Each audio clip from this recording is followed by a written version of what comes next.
no que consiste a deformação patrimonialista do Estado brasileiro? É uma longa análise, mas eu vou tentar resumir aqui, indo direto ao essencial. O Estado brasileiro, ele é caracterizado por uma origem e por um verdadeiro pecado original de origem, que é uma inversão na relação entre Estado e sociedade. Se nós compararmos com o modelo da América do Norte, percebe-se que lá as coisas seguiram um curso no qual colonos vieram com suas famílias, se estabeleceram. Quando tiveram problemas de ação coletiva, precisaram criar um Estado para resolver essas questões de ação coletiva.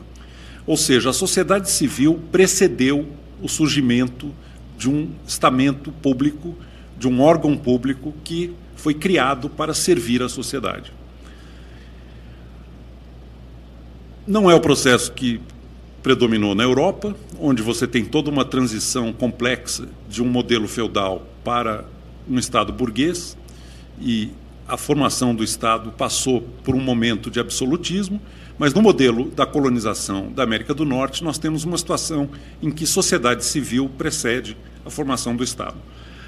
O modelo que prevaleceu na América do Sul, e eu vou falar especialmente do Brasil, é um modelo curiosamente inverso, em que a coroa portuguesa descobre um território imenso, muito pouco povoado, precisa ocupá-lo por uma questão de segurança e precisa obter dele algum tipo de retorno econômico para financiar gastos. O Estado português, diante desse desafio, estabelece como prática de ocupação no território a distribuição de capitanias hereditárias para parceiros privados que, recebendo o patrimônio conferido pelo Estado, se encarregam de ocupá-lo, de explorá-lo economicamente, defendendo o território e rendendo tributos à coroa. Há uma inversão na origem, porque aqui foi o Estado que inventou a sociedade. O Estado cria uma sociedade civil distribuindo patrimônio para privados, para particulares, e esses obedecem, num esquema de vassalos e de tutelagem, às ordens e aos comandos estabelecidos pelos desígnios do Estado português, no caso, a metrópole. Um belo resumo dessa inversão de origem, do próprio surgimento da nação brasileira, eu encontrei num discurso feito em 1980 por um gestor público brasileiro, que na época era ministro da desburocratização, chamado Hélio Beltrão, e ele ganhou um prêmio de homem de visão.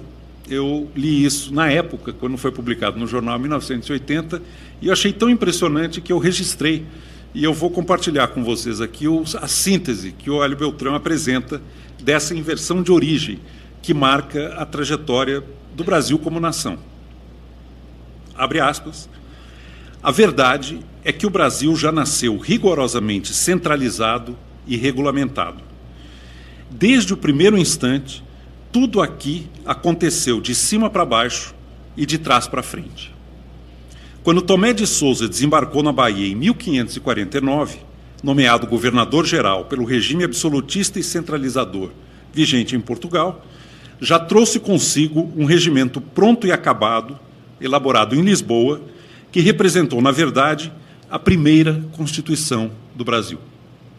Ainda não havia povo nem sociedade, mas já existia, pré-fabricado e imposto, do alto e de longe, o arcabouço administrativo que deveria moldar a ambos. Esse modelo passou a prevalecer. A estrutura burocrática sempre precedeu e condicionou a organização social. Já consignava João Camilo de Oliveira Torres o fato verdadeiramente espantoso de que, no Brasil, o Estado precedeu fisicamente o povo. Essa circunstância é assinalada por todos os estudiosos da nossa colonização. Segundo Faoro, desde o primeiro século da nossa história, a realidade se faz e constrói com decretos, alvarás e ordens régias.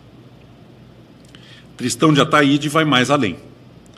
fomos um país formado às avessas, que teve coroa antes de ter povo, parlamentarismo antes de eleições, escolas superiores antes de alfabetização e bancos antes de ter economias. Fecha aspas. Eu acho que isso aqui sintetiza bastante bem o que eu estou chamando a inversão de origem na relação que se estabeleceu na história do Brasil entre Estado e sociedade civil. O Estado precede a sociedade. Raimundo Faoro, em Os Donos do Poder, eu acho que conta magistralmente esse enredo.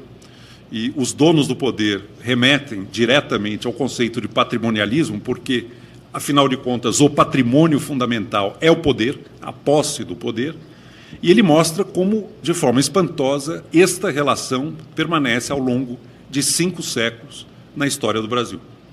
Uma relação em que os governantes pensam e agem como se a sociedade existisse para servi-los e não o contrário. Uma relação em que há uma tutela por parte dos governantes, do patronato político, para usar uma outra expressão do Faoro. O patronato político tutela do alto e de cima a sociedade civil, associando-se a grupos do setor privado, e nós vamos detalhar um pouquinho mais isso, e, ao mesmo tempo, tutelando o restante da sociedade com leis que restringem e cerceiam a liberdade de escolha e que tratam o cidadão, no fundo, como se fosse uma criança, incapaz de tomar decisões por si e, se tiver a liberdade para fazê-lo, cometerá equívocos do qual o Estado se arroga a prerrogativa de proteger o cidadão dele mesmo. Como é que se manifesta hoje esse Estado patrimonialista que é escancarado pela Operação Lava Jato? Colocando de uma forma bem mais crua do que na elegante formulação e nas citações que o próprio Hélio Beltrão faz no texto que eu mencionei, o que nós temos no fundo, e a Operação Lava Jato, melhor do que qualquer outra coisa, escancara isso, é o encontro, na verdade, de 2 grupos muito poderosos que se encaixam. De um lado, o patronato político, os governantes, que usam as prerrogativas do poder que têm para se perpetuar no poder. São projetos de poder muito antes de serem projetos de nação, e o nome do jogo é usar o poder que tem para se perpetuar nele, prevalecendo aqui aquela lógica que foi cunhada numa fórmula da República Velha: para os amigos tudo, para os inimigos a lei. Talvez não haja melhor síntese do que a gente vai descobrindo na Lava Jato do que isso. E, ao mesmo tempo, articulado a esse grupo, daí eu usar a expressão encaixe, segmentos muito relevantes do setor privado, segmentos centrais do empresariado brasileiro, que, ao invés de buscarem dentro do mercado o caminho para o crescimento dos seus negócios, o que os obrigaria a inovar, a oferecer bens e serviços cujo valor a sociedade reconhece, valor socialmente reconhecido, segmentos muito relevantes do empresariado brasileiro que buscam, junto ao patronato político, um atalho para fazer mágica e espuriamente crescer os seus negócios e se tornarem empresas de porte muito expressivo. Eu não preciso dar nome aos bois, mas a palavra boi aqui certamente não é gratuita. O encontro dessas 2 forças estabelece a realidade do Estado patrimonialista brasileiro na contemporaneidade, e é isto que a Operação Lava Jato explicita e escancara como nada antes na nossa história. Como eu disse, não é algo que aparece no último governo, ou no anterior, ou no anterior ao anterior.